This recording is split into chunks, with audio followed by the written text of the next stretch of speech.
Students, आज हम बात करेंगे मुद्रा का परिमाण सिद्धांत। मुद्रा के परिमाण सिद्धांत का मतलब क्या है? परिमाण का मतलब है मुद्रा की कितनी मात्रा है। मुद्रा की मात्रा का मतलब है कि देश के अंदर करेंसी कितनी है और उसकी चलन गति कितनी है। चलन गति और करेंसी की मात्रा को हम गुना कर दें तो मुद्रा की मात्रा का पता लग जाता है। मैं ये बात क्लासिकल इकोनॉमिक्स के पॉइंट ऑफ व्यू से कह रहा हूँ, यानी कि देश के अंदर जो करेंसी के अंदर कॉइन्स एंड नोट्स आते हैं और वेलोसिटी का मतलब है कि एक नोट है वो साल भर में कितनी बार हाथ बदलता है। यानी कि मान लीजिए 100 का नोट 10 बार हाथ बदलता है तो वो 1000 रुपये की मुद्रा का कार्य करता है। तो ये इसको हम चलन गति कहते हैं। तो जितने नोट हैं उनको हम चलन गति से गुणा कर दें तो कुल जो मुद्रा इफेक्टिव रही है उसकी मात्रा का पता लग जाता है। तो पुराने अर्थशास्त्रियों ने हमेशा से आज भी भाई मुद्रा की सप्लाई का, मुद्रा का प्रसार का और इसका मुद्रा प्राइस लेवल का आपस में क्या संबंध है, ये हमेशा एक बात चलती रहती है कि आज भी जो रिजर्व बैंक है वो मनी सप्लाई को कंट्रोल करता है। मनी सप्लाई की जब अर्थव्यवस्था के अंदर, क्योंकि मनी सप्लाई का इकोनॉमी के ऊपर बहुत असर होता है। मनी सप्लाई है वो अर्थव्यवस्था में के अंदर मंदी और तेज़ी को कंट्रोल करने के काम आती है। अगर मंदी है तो हम उसको थोड़ा सा तेज़ कर सकते हैं, अगर तेज़ी है तो ज़्यादा महंगाई है तो हम अर्थव्यवस्था को मनी सप्लाई के जरिए हम कंट्रोल कर सकते हैं, नियंत्रण में ला सकते हैं, महंगाई दर को कम कर सकते हैं। तो इस प्रकार ये जो सिद्धांत है शुरू में जो बड़े सिस्टमेटिक वे से जो सिद्धांत का जो प्रतिपादन है वो फिशर ने किया। उससे पहले इसके बारे में जो पासिंग रेफरेंस के अंदर कुछ अन्य अर्थशास्त्रियों ने भी अपने विचार दिए थे, लेकिन जो सिस्टमेटिक वे में जो मुद्रा की मात्रा और मनी सप्लाई, मुद्रा की मात्रा, मनी सप्लाई और प्राइस लेवल का आपस में क्या संबंध है, इसके बारे में इरविन फिशर ने अपनी थ्योरी दी थी। तो मुद्रा का मूल्य तथा कीमत सतह, मुद्रा का मूल्य क्या है? मुद्रा की क्रय शक्ति को ही मुद्रा का मूल्य कहा जाता है। मुद्रा क्या है? मुद्रा तो हमने आपको पहले भी बताया था कि मुद्रा तो वो एक चीज़ है, एक कॉमनली एक्सेप्टेबल कमोडिटी है जो मीडियम ऑफ एक्सचेंज के लिए और अन्य जो 3 फंक्शन हैं उनके लिए जिसको हम स्वीकार करते हैं। लेकिन यहाँ जो है अर्थशास्त्री जिसने क्वांटिटी थ्योरी ऑफ मनी के बारे में अपना विचार दिया, उस समय में मनी को केवल एक मीडियम ऑफ एक्सचेंज के रूप में मानते थे। यानी कि मनी है, उसका मनी की मात्रा का वस्तुओं और सेवाओं की मात्रा के ऊपर कोई प्रभाव नहीं पड़ता। Money is just to exchange for exchange of the goods. Money का मतलब सिर्फ यही है। तो मनी जितनी मात्रा मनी की ज़्यादा होगी उतनी वस्तुओं की कीमतें ज़्यादा होंगी और उस कीमतों और मुद्रा की जो वैल्यू है उसका उल्टा संबंध है। जैसे वैल्यू ऑफ मनी है, वो वैल्यू ऑफ मनी जो है वो बराबर है 1/P। 1/P का मतलब 1 बटा प्राइस, यानी कि वो प्राइस का उल्टा है, रिवर्स है। प्राइस इतना बढ़ता है तो मनी की वैल्यू उतनी गिरती है।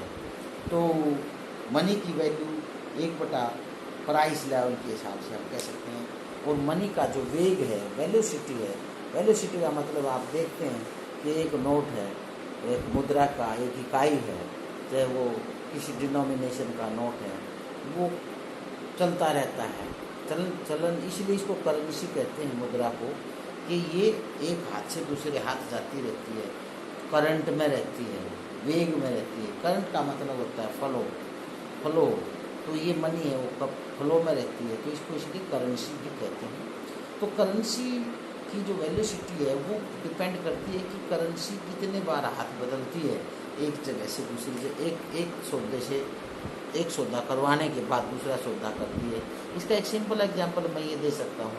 जैसे हमने 100 रुपये का दूध खरीदा, दूध वाले ने क्या किया, वो 100 का नोट था वो उसको दे दिया चारे वाले को। चारे वाले ने क्या किया, उस 100 का नोट था वो उसको ट्रांसपोर्टर को दे दिया। ट्रांसपोर्टर वाले ने क्या किया, वो पेट्रोल पंप वाले को दे दिया। पेट्रोल पंप वाले ने उस नोट को किसको दे दिया, किसी डीलर को दे दिया। वहाँ से वो नोट था वो और कहीं चला गया। इस प्रकार ये जो एक नोट था उसने कई हाथ बदल दिए। इसी को चलन गति कहते हैं। तो जितनी ज़्यादा चलन गति होगी मुद्रा की सप्लाई उतनी ज़्यादा हो जाएगी। चलन गति का मुद्रा की सप्लाई के साथ सीधा संबंध है। एक नोट अगर 100 रुपये का नोट 10 बार चल गया तो उसने समझो 1000 रुपये की मनी सप्लाई का कार्य कर दिया। तो मुद्रा की चलन गति है सकल घरेलू उत्पाद बढ़े कि मुद्रा की चलन गति का कैसे पता लगेगा कि सकल घरेलू उत्पाद यानी कि जो डोमेस्टिक प्रोडक्ट है उसको अगर मुद्रा की मात्रा से, मुद्रा की मात्रा का मतलब है कि जो करेंसी चलन में है वो कितनी है, उसको अगर हम उससे भाग दे दें तो चलन गति साल भर में कितनी उत्पाद हुआ और कितनी मुद्रा चलन में थी, तो उसी मुद्रा ने उन वस्तुओं के लेन देन को वो किया है। तो उसको भाग देने से क्या होगा कि मुद्रा की चलन गति का पता लग जाएगा।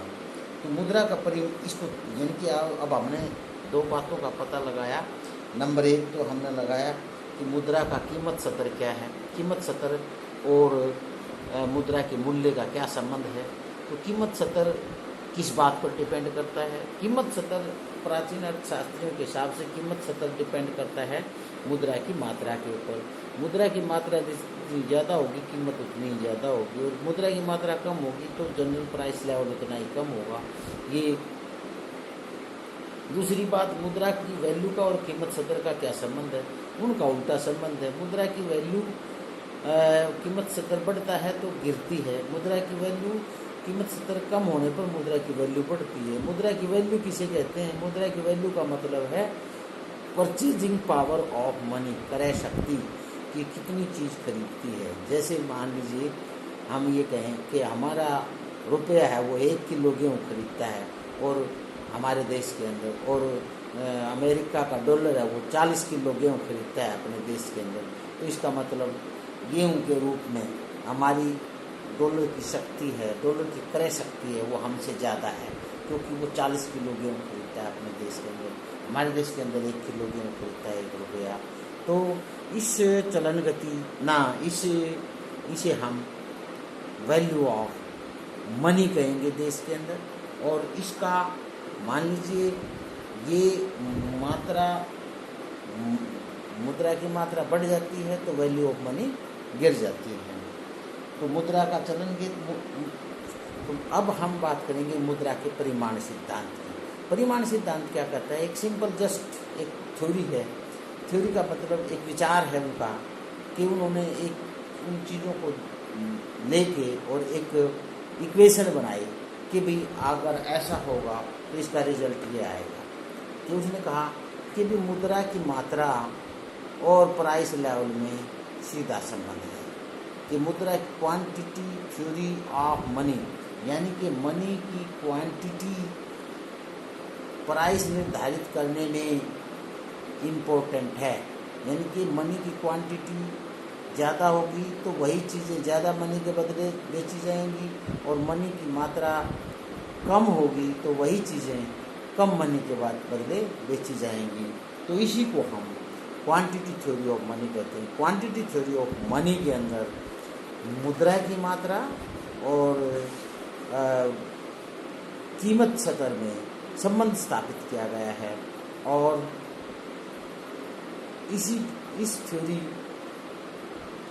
के आधार पर हम आगे बताएंगे कि फिशर इस सिद्धांत के प्रतिपादन में जो फिशर की इक्वेशन है उसका हम सबसे पहले जिक्र करेंगे। तो फिशर ने कहा फिशर ने कहा क्या कि भाई मुद्रा के परिमाण सिद्धांत का यह कथन सत्य है कि मुद्रा के चलन वेग तथा व्यापार की मात्रा के शिथिल रहने पर कीमत स्तर में प्रत्येक रूप से मुद्रा की मात्रा में होने वाले परिवर्तनों के अनुसार परिवर्तन होते हैं। इसका मतलब क्या हो कि अगर हम चलन गति को कांस्टेंट मान लें और मुद्रा की चलन गति को कांस्टेंट मान लें, सौदों को यानी कि देश के अंदर उत्पाद को स्थिर मान लें, तो मुद्रा की मात्रा और प्राइस लेवल में सीधा संबंध है। यानी कि उसने कहा M V is equal to, इसने कहा M V is equal to P Y. P Y का मतलब, एम वी का मतलब क्या है, एम का मतलब क्या होता है और वी, एम का मतलब मनी और वी का मतलब वेलोसिटी। इन दोनों को गुणा कर दें तो मनी की मात्रा आ जाती है, वेलोसिटी। एम का मतलब है legal tender money. Legal tender का मतलब जैसे नोट्स, कॉइन्स एंड सिक्के, यानी कि ये विधि द्वारा मान्य है, कानून के द्वारा, कि आप इसके द्वारा वस्तु सेवाओं के लिए भुगतान कर सकते हैं, लीगल टेंडर मनी। और इस मनी को is equal to P Y है। पी वाई का मतलब, मान लीजिए लीगल टेंडर मनी 100 है और वेलोसिटी 4 है, और ये जो सौदे हैं वो 200 हैं, तो ये कितना होगा, तो पी होगा क्या, जैसे पी का मतलब, वाई का मतलब ट्रांजैक्शन है, और ये 200 हैं, वाई 200 वस्तुएं हैं, तो 200 वस्तुएं, पी का मतलब प्राइस है। इसको हम ये भी लिख सकते हैं 200 पी इज इक्वल टू 100 गुणा में 4। इसका मतलब हो गया पी इज इक्वल टू 400 बटे में 200, यानी कि 2, प्राइस लेवल 2 हो गया। इसको हम क्या कहेंगे कि प्राइस लेवल है वो 2 हो गया, प्राइस लेवल है वो 2 हो गया।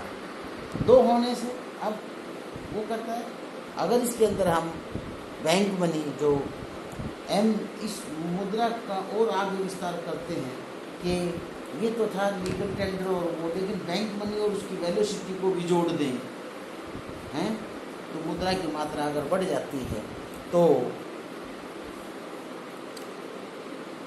पी वाई, इसको हम अगर बैंक मनी को जोड़ दें, P Y is equal to M dash M V plus M dash V dash. इसका मतलब क्या है कि हमने लीगल टेंडर और उसकी वेलोसिटी के साथ साथ जो बैंक साख थी उसको और उसकी वेलोसिटी को और जोड़ दिया, तो टोटल मनी सप्लाई है, फिर से टोटल मनी सप्लाई आ गई, एम डैश वी डैश हैं, और P Y is equal to, तो पी इज इक्वल टू इसके बटे में M V plus M dash V dash बटे में वाई, यानी कि इसका मतलब ये है, ये तो थी मान लीजिए 100, वेलोसिटी 4 है, और इसकी ये 200 है, इसकी वेलोसिटी भी 4 है, तो और इसके बटे में वाई को मान लीजिए हमने 200 वस्तुएं हैं, वाई इक्वल टू 200 वस्तुएं हैं, तो इसके बटे में 200 कर दिया, इसके बटे 200 कर दिया, तो पी क्या बना, 400 जमा में 800 बटे 200, ये होगी 1200 बटे में 200, ये बन गया 6, प्राइस आ गया, प्राइस लेवल था वो 6 आ गया। मान लीजिए मनी की मात्रा को बढ़ा दें, इसको 200 कर दें, इसको 400 कर दें, हैं, तो 200 करने से और इसको 400 करने से क्या होगा, मनी की मात्रा बढ़ गई, मनी की मात्रा बढ़ गई तो प्राइस लेवल अपने आप बढ़ जाएगा, वस्तु की मात्रा यूँ की यूँ कॉन्स्टेंट मान लेते हैं हम, तो हो जाएगा 200 चौका 800, 800 जमा में 400 चौका 1600, 1600 बटे में 200, ये हो गया आपका 1600 और 800 2400, 2400 बटे में 200, इसका मतलब 12, तो मनी था वो, मनी का जो लेवल है वो 200 आ गया, 200 नहीं, यानी कि मनी का जो मात्रा था वो 12 आ गया, प्राइस 12, प्राइस लेवल 12, यानी कि मनी की मात्रा को दुगुना कर दिया हमने यहाँ के बजाय, तो प्राइस लेवल 6 की बजाय 12 हो गया। तो यही जो बात थी वो जो है वो करना, उसने स्थापित करनी, फीशर ने इसी संबंध को दर्शाया है अपनी इक्वेशन के अंदर। तो इसको हम फिशर की इक्वेशन कहते हैं। फिशर की इक्वेशन को हम डायग्राम के द्वारा कैसे दिखा सकते हैं कि मुद्रा की मात्रा और प्राइस लेवल में सीधा संबंध है। तो हम इसको ये दिखा सकते हैं कि प्राइस लेवल है वो मुद्रा की मात्रा जो है जो बढ़ती है, मान लीजिए मुद्रा की मात्रा ये है तो प्राइस लेवल ये है। मुद्रा की मात्रा तो प्राइस लेवल जैसे 200 था, 2 था, मुद्रा की मात्रा बढ़ गई तो प्राइस लेवल था इतनी बड़ी, इतना वो होगा 4 हो गया, 4 हो गया, यहाँ 6 हो गया। तो मुद्रा की मात्रा और प्राइस लेवल का सीधा संबंध है, मुद्रा की मात्रा और प्राइस लेवल का। P is the function of M, money का सीधा फंक्शन है। और इसको हम इस तरह प्रोजेक्ट कर सकते हैं कि वैल्यू ऑफ मनी है उसका संबंध मुद्रा से वैल्यू ऑफ मनी, इसको हम वैल्यू ऑफ मनी कह सकते हैं। इसका इससे उल्टा संबंध है वैल्यू ऑफ मनी का। वैल्यू ऑफ मनी यानी कि जब मुद्रा की मात्रा ये है तो वैल्यू ऑफ मनी ज़्यादा है, और मुद्रा की मात्रा बढ़ गई तो वैल्यू ऑफ मनी इससे कम हो गई, और बढ़ गई तो वैल्यू ऑफ मनी कम हो गई। तो ये जो लाइन खींचेगी इसका कहेंगे V = 1/P, VN value of money 1/P, यानी कि ये जो लाइन है ये वैल्यू ऑफ मनी को रिप्रेजेंट करती है। यही था जो मुद्रा की मात्रा और प्राइस लेवल के बीच संबंध। आगे इसकी जो दूसरी जो बातें हैं उनको हम फिर से बाद में पढ़ेंगे। Thank you.